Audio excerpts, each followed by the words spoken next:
เย้ทุกคนสิ่งที่เฮารอคอยมาตั้งโดนเฮาเฮ็ดได้แล้วเด้อมันมันเกิดจากว่าการตั้งค่าภาษีเฮาสิเว้าให้ฟังเด้อ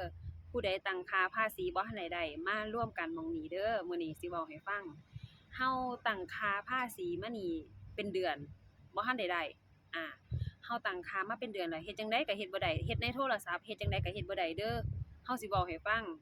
ทุกคนที่เข้ามาเบิ่งฟังดีๆเด้อจ้ะ เฮ็ดในโทรศัพท์น่ะก็คือแบบมันมันเฮ็ดบ่ได้เลย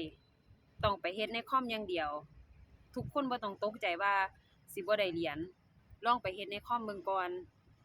ได้มันเกิดจากมื้อวานน่ะมื้อวานคือเฮาต้องไปร้านเกมอย่างเดียวเฮาจั่งสิสามารถเฮ็ดได้แล้วเป็นจั่งใดรู้บ่ร้านเกมบ่มีพอร้านเขาปิด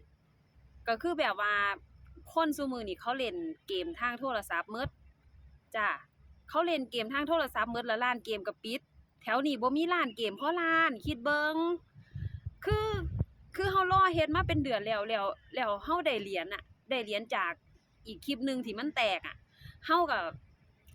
ใจจดใจจ่อแรงบ่รู้ว่าสิได้หรือบ่ได้เออสิบ่ให้เฮาคิดมากได้จั่งใดเหรียญเฮาก็ได้หลายแล้วมันเกินจากยอดขั้นต่ำที่เฮาต้องได้แล้วอะ เฮาคิดมากแรงเลยเฮาเฮ็ดอิหยังบ่ถูกเลยมื้อนี้น่ะอืมเฮาก็หาวิธีอะมื้อวานไปเลาะหาทั่วจั่งใดก็บ่มีร้านเกมบัดมื้อนี้มาให้พี่อยู่ที่ทำงานเฮ็ดให้เฮ็ดได้บอกเลยแบบเฮาตื่นเต้นแรงอะตื่นเต้นมากคือมันเฮ็ดได้แล้วคือมันพร้อมสิรับเงินแล้วน่ะจ้ะ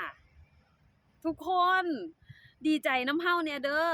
การตั้งค่าภาษีคือแล้วหมดแล้ว มันตั้งค่ายอดเงินยอดเหรียญอิหยังได้หมดแล้วแต่มันติดอยู่ที่ตั้งค่าภาษีบ่ทันได้แล้วมื้อนี้มันได้แล้วเราพร้อมรับเงินแล้วอะโอ้ยดีใจแฮงคือมันผ่านทุกขั้นตอนมันพร้อมได้รับเงินแล้วอะไผสิบ่ดีใจทุกคนผู้ใดตั้งค่าภาษีบ่ทันได้บ่ต้องคิดหยังหลายเด้อจ้ะถ้าเฮ็ดในโทรศัพท์บ่ได้บ่ต้องคิดหยังหลายไปเฮ็ดในคอมได้แน่นอนจ้ะ คอนเฟิร์ม